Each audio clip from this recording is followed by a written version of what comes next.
Olá, seja bem-vindo ao meu canal. Eu sou o professor Pedro Júnior e hoje a gente vai estar falando, dar uma continuidade ao tema sobre prevenção para investimento. E hoje o que a gente vai estar falando? Especificamente, qual que é o tratamento que tributário e contábil que tem que ser dado para a subvenção para investimento por força da edição da Lei 14.789 de 2023. Nós já temos um vídeo a respeito desse tema, que deu um panorama geral, e hoje eu vou tratar especificamente em relação a questão de como fica o tratamento tributário e contábil, né, em relação à subvenção de investimento decorrente dos incentivos fiscais de ICMS. É uma dúvida que está atormentando o mercado e os contribuintes. O pessoal com muita dúvida se o crédito presumido vai ter que discutir judicialmente novamente, eu tenho uma decisão transitada julgada, o que que eu faço, o que que eu não faço, e em relação também aos demais incentivos fiscais. Então, se você ainda não é inscrito no canal, se inscreve, ativa as notificações, compartilha esse vídeo, caso você ache interessante, e para ajudar o desenvolvimento do canal, porque o seu apoio é bastante importante. Bom, então, qual que é o objetivo desse nosso bate-papo, desse vídeo, gente? É falar como ficam os incentivos fiscais de CMF e de ICMS e a submissão de investimentos com a Lei 14.689 de 2023. Né? Então, existe uma dúvida muito grande em relação a esse assunto, né? A intenção do governo, lógico, que é tributar, porque o entendimento é legislação nova, novas regras, então mudou tudo aquilo que você tinha com a 14, 12.973, decisão da STJ, não vale para essa nova regra. E então a gente tem que analisar de uma maneira bastante é, científica se isso é correto ou não, né? Então, antes de poder avançar, vamos relembrar alguns conceitos, né, para poder entender se isso se aplica para subvenção de investimento ou não, né, porque a gente vai ver que nas decisões da STJ há uma diferenciação entre o tratamento tributário, né, para o crédito presumido e tratamento tributário para isenção, não incidência, redução de base de cálculo e diferimento, né? Então, mas para que a gente possa evoluir no tema, a gente tem que relembrar os conceitos. Então, o que é o crédito presumido ou crédito otorgado, né?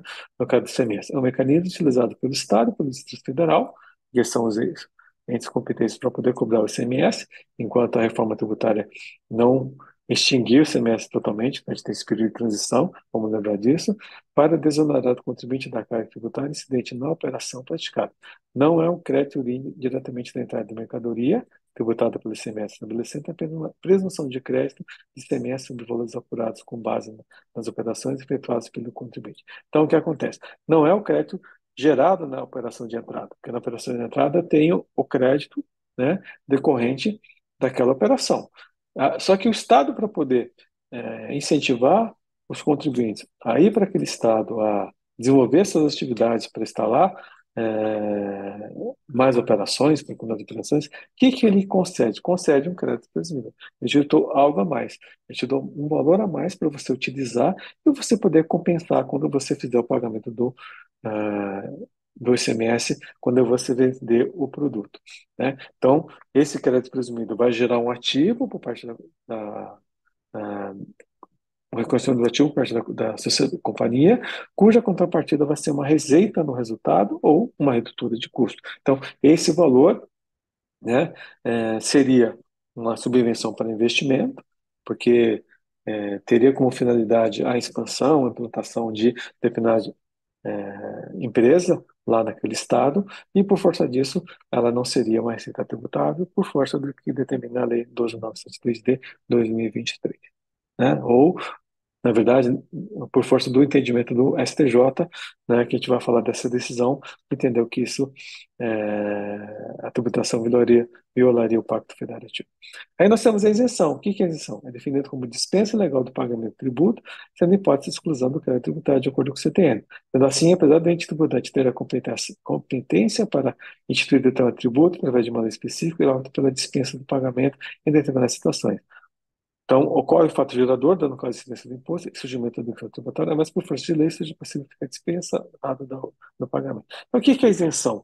É o Estado abrir mão, né, da cobrança daquele tributo. Então, há o fator gerador, há no caso do ICMS, a saída da mercadoria, a, a prestação de serviço interestadual, de serviço de comunicação ou de transporte. Então, existe o fato gerador, mas o ente, né, que deve cobrar o tributo dispensa o contribuinte do seu pagamento, né? Isso pode ser por segmento, pode ser por atividade, né? Então, ou por produto. Então, a isenção, ela, o legislador, ele pode escolher por que ele quer abrir mão disso aí. Então, quando ele fica dispensado do pagamento desse tributo. Então, qual que é a discussão em relação a isso, né? Isso, a isenção pode ser caracterizada como uma subvenção para investimento? Existe o reconhecimento de uma receita por parte do contribuinte por força, né, ser isento do pagamento daquele tributo? Então, a gente vai verificar que contabilmente existe uma dificuldade de você reconhecer essa receita, porque na verdade você não tem o tributo, você não tem o passivo correspondente. Então, não há sentido em você reconhecer uma receita. O que alguns fizeram, né, por força, né, do CPC 07, com base com embasamento do CPC 07? Eu vou reconhecer a receita e uma despesa correspondente. Então, gera um ativo, né, com uma receita no resultado, em passivo com uma despesa no resultado, que o efeito acabaria sendo zero, só que daí eu me beneficio da dedutibilidade dessa despesa e beneficio da não tributação dessa receita. Então, do ponto de vista técnico, né, o entendimento de uma corrente é que isso não estaria correto. Eu, particularmente, concordo com esse entendimento.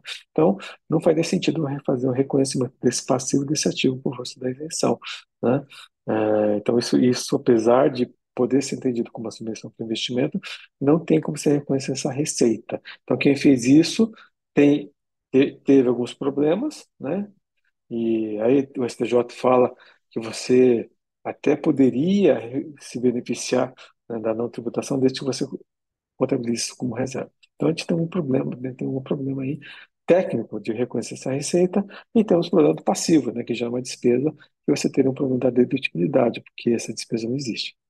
Tem a questão da não incidência, que ocorre sempre que não foi possível enquadrar de acordo com a legislação de determinada situação com passivo de tributação, ou quando a lei determinar expressamente, que é parecido com a isenção. Na verdade, a lei determina. Não incide o tributo nessa operação, não incide o tributo, né, nessa situação, né? Então, também existe uma dificuldade de você fazer o reconhecimento contábil dessa receita e dessa despesa. Temos a questão da redução de base de cálculo, também é um benefício fiscal constituído pelo fisco, que tem como principal objetivo reduzir a tributação sobre determinadas mercadorias de operação. É importante destacar que a alíquota do produto não se altera, o que ocorre é só a diminuição da base, que se trata de cálculo do imposto, onde essa redução corresponde a uma alíquota efetiva. Então, você tem uma redução da base de cálculo, né? Então, a base de cálculo que cheia seria 100, então se reduz, por exemplo, 30% dessa base de cálculo, você tem uma base de cálculo de 20. Então, na verdade, se aplica a alíquota cheia do tributo e tem, na verdade, um tributo menor para pagar. Então, nesse caso também, eu entendo que existe uma dificuldade de você reconhecer essa subvenção para investimento sobre esses valores, tá? Porque como é que você vai gerar um ativo desse valor e um passivo correspondente? Então, né, tecnicamente, também existe uma dificuldade. E o CMS diferido, que consiste na postergação do recolhimento do tributo, que é o famoso diferimento, ou seja, trata-se de transferir o lançamento do programa do CMS para etapa posterior ao conhecimento do fato gerador da obrigação tributária. Na verdade, você passa para outra etapa da cadeia produtiva. Então, também, eu entendo que, tecnicamente, existe uma dificuldade de você fazer o reconhecimento contábil dessa subvenção de investimento sobre o diferimento do ICMS, né? E aí, o que a gente precisa relembrar, né? Que eu já falei no vídeo passado, mas vamos relembrar. Então, qual que era o tratamento tributário antes e depois da Lei 14.789 da subvenção de investimento? Então, pela Lei 12.973 de 2014, a receita da subvenção de investimento, ela era uma exclusão do imposto de renda e da contribuição social sobre o lucro, então era uma receita contábil, não era tributado pelo IR e pela CS, que era uma exclusão da sua base de cálculo, não incide PIS/COFINS por força do que a lei expressamente assim determina, e qual que é a condição para que isso não seja tributado? Você tem que manter isso em reserva de incentivos fiscais. Então, você contabiliza a receita, e essa receita depois é destinada para a reserva de incentivos fiscais. E o que mudou com a Lei 14.789 de 2023? A receita para a subvenção de investimento, ela vai ser tributada pelo IR, CS, PIS, COFINS, né? Então passa a ser tributado.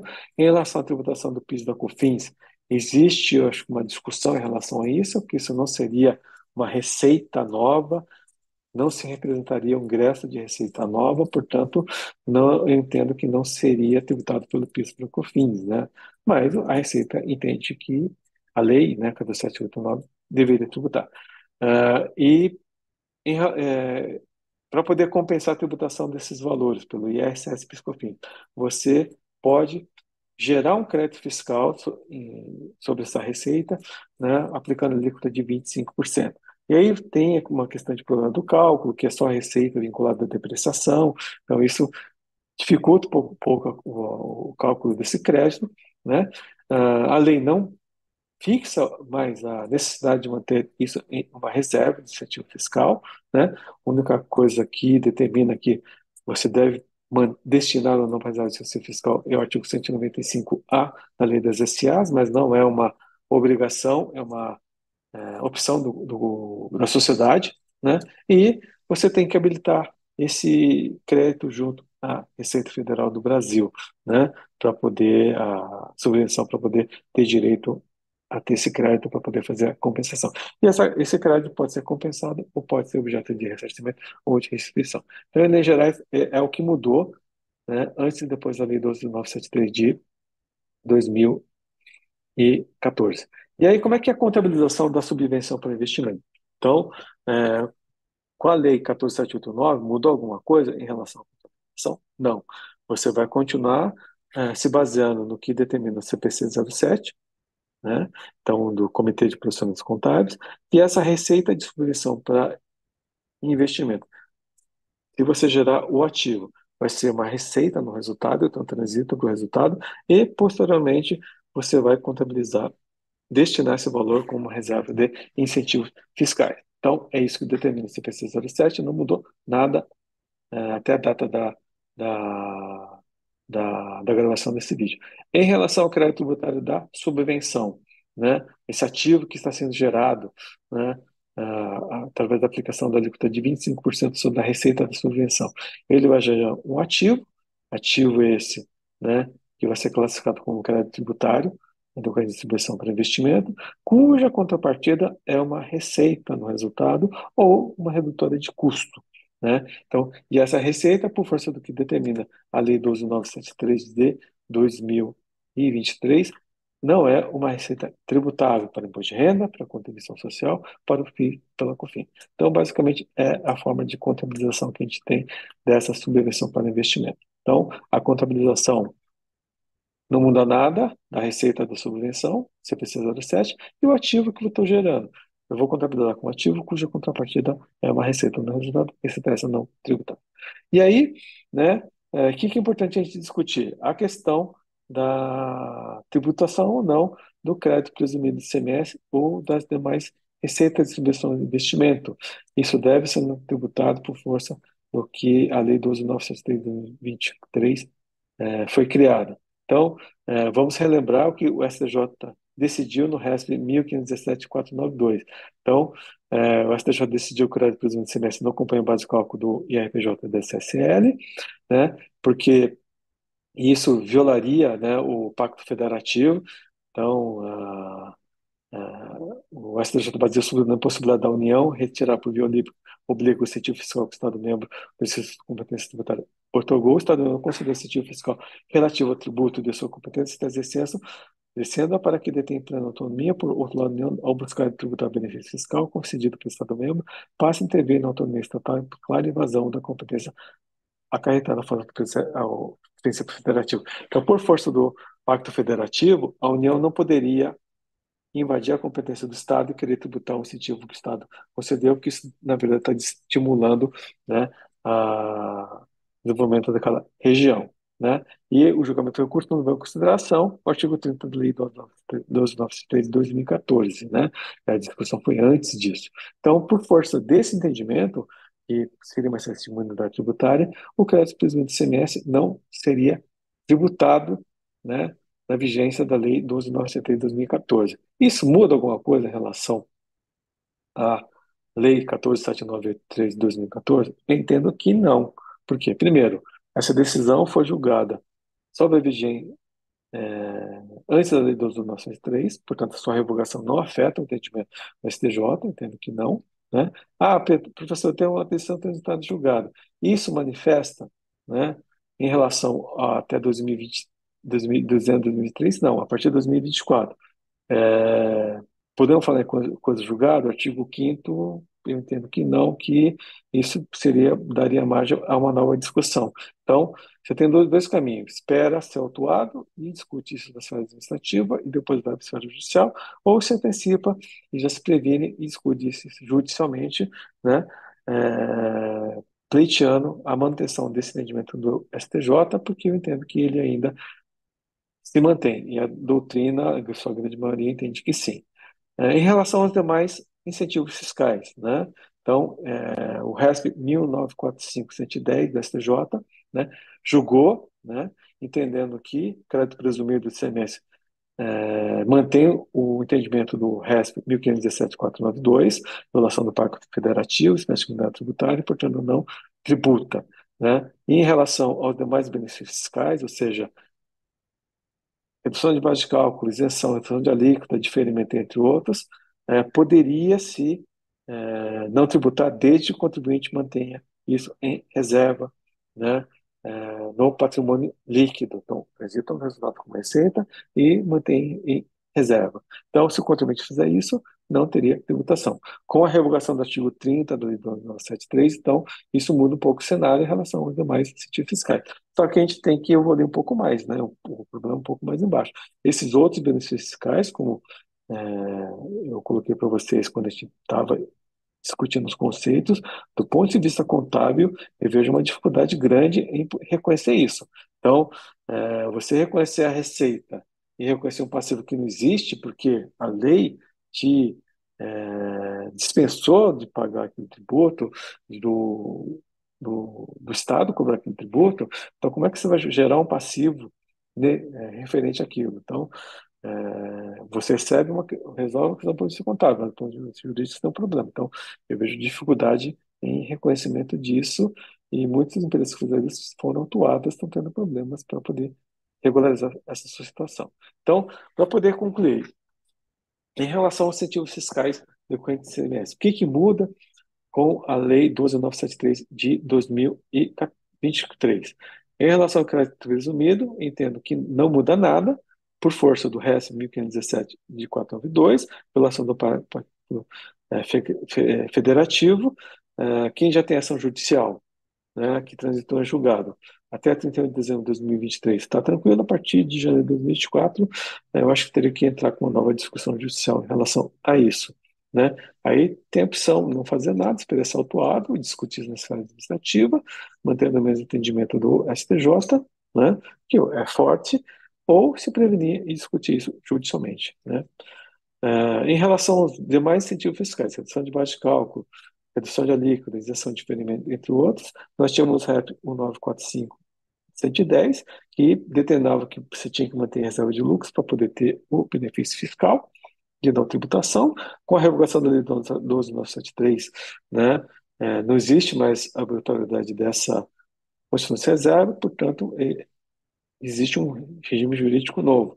Né? Então, em relação aos demais incentivos fiscais,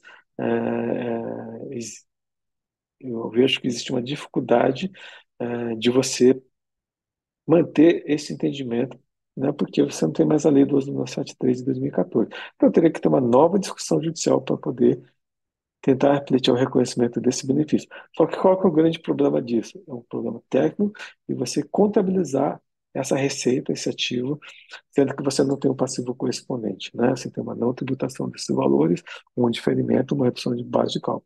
Então, eu vejo uma dificuldade em relação aos demais incentivos fiscais.